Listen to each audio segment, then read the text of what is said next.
আসসালামু আলাইকুম।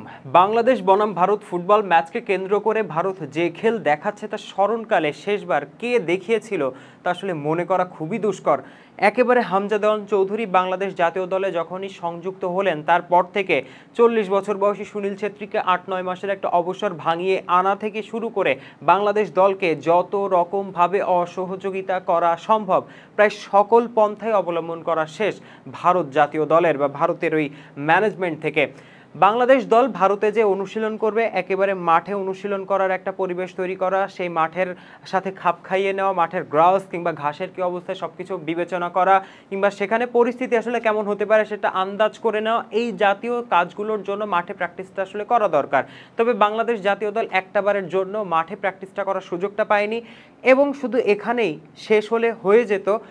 বাংলাদেশ এবং ভারতের মধ্যকার যে ম্যাচটা শিলংয়ের যে মাঠে খেলা হবে সেই মাঠটা আসলে ন্যাচারাল গ্রাস, অর্থাৎ সেখানে প্রাকৃতিকভাবে যে ঘাস হয় সে প্রাকৃতিকভাবেই যে ঘাসটা সেটাই আসলে মানে ওখানে ওইভাবেই খেলাটা হবে। কিন্তু এখানে সমস্যার জায়গাটা হচ্ছে আমাদের প্রাইম যে স্টার হামজা চৌধুরী বা আমাদের যারা লোকালে যারা আসলে ভালো ভালো জায়গায় খেলে থাকেন সেখানে ঘাসের যে অবস্থাটা সেটা আসলে হাইব্রিড ঘাস, অর্থাৎ 90 থেকে 95% যেখানে ন্যাচারাল গ্রাস থাকে এবং 5% হচ্ছে সিনথেটিক যে মানে ঘাসটা কিংবা একটা আর্টিফিশিয়াল যে ঘাসটা সেটা একটা মিশ্রণ থাকে।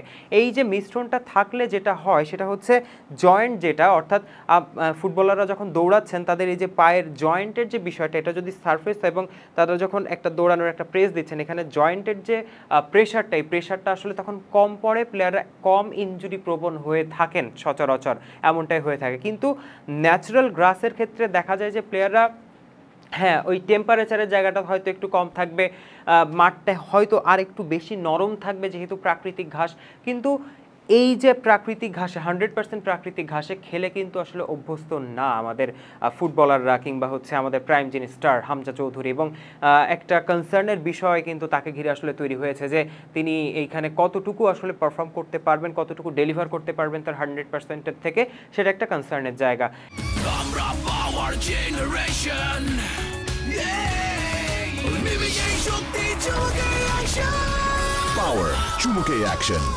এবং এই যে মাঠগুলোতে যখন আসলে ফুটবলাররা টপ টচ ফুটবলাররা খেলেন তারা আসলে ওই মানের খেলাটা খেলতে পারেন না এই কারণ হচ্ছে যেহেতু ন্যাচারাল গ্রাস 100% সেহেতু হচ্ছে বলটা যখন আসলে পড়বে অ্যান্টিসিপেশনের জায়গাটা থেকে বলটা হয়তো এদিক ওদিক হয়ে যেতে পারে, যার কারণে পাসটাকে রিসিভ করা কিংবা একটা টাচ নেওয়া, দেখা গেল একটা টাচ ফুটবলার পাসটা রিসিভ করলেন ওটা হেভি টাচ হয়ে গেল কিংবা একটা লাইট টাচ হয়ে গেল যে বলটা রিসিভই ওভাবে করতে পারলেন না।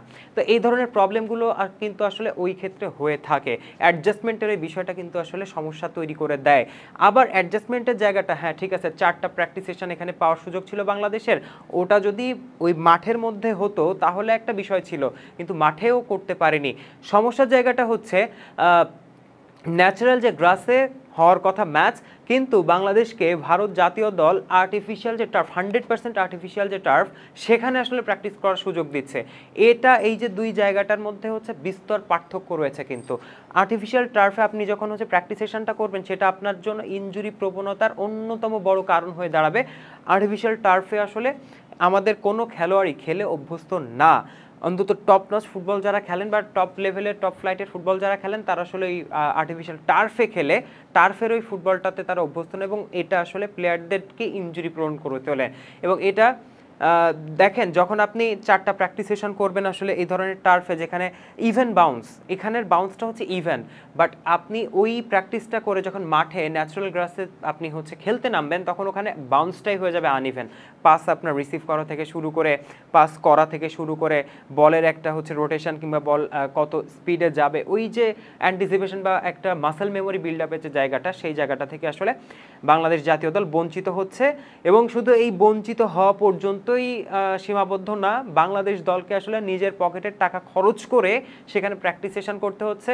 আবার প্র্যাকটিস সেশন মানে করার যে একটা ফ্লাড লাইটের বিষয় আছে সেই ফ্লাড লাইটটা পর্যন্ত অফ করে মোবাইলের আলো দিয়ে এমন অনেক কিছুই আসলে শোনা যাচ্ছে, ফ্লাড লাইটটা উল্টো দিকে ঘোরানো, মানে যত রকমভাবে আসলে বাংলাদেশকে বেকায়দায় ফেলানো যায় ভারত সর্বোচ্চ চেষ্টা করছে। এখন বাংলাদেশ আসলে ম্যাচের মধ্যে ভারতকে বেকায়দায় ফেলাতে পারবে কিনা সেটাই আসলে মুদ্রা কথা।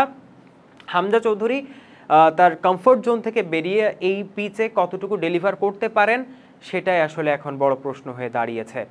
আপনাদের মন্তব্য মতামত জানতে চাইবো কমেন্ট বক্সে। এতক্ষণ সাথে থাকবার জন্য অসংখ্য ধন্যবাদ।